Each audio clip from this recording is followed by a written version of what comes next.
hindi po talaga ako susunod. Hindi ako magpapasakop sa ICC.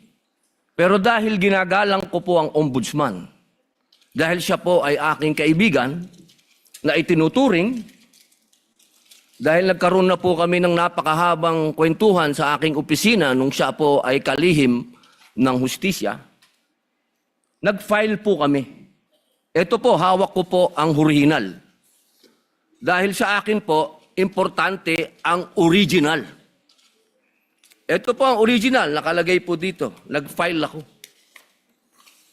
Nakalulungkot po na pati ang media ay nakikisama sa ganitong klaseng propaganda na ang isang senador ay hindi sumusunod sa batas. Isang senator judge.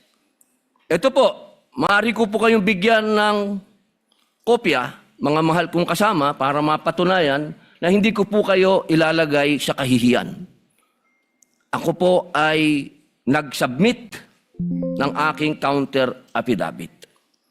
At ganun din po, humihiling din po ako sa aking mga kasama, lalong-lalo na po sa aking kaibigan, Ginoong Pangulo, na sa mga ganitong pagkakataon, hinihingi ko po na tulungan din po ninyo kami.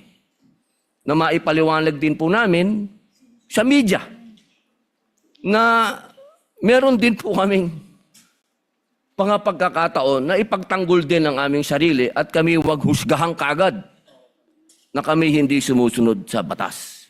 Yun lamang po, Ginoong Pangulo at tagapangulong hukom. Maraming salamat. Senators Erwin Tulfo, Senator Judge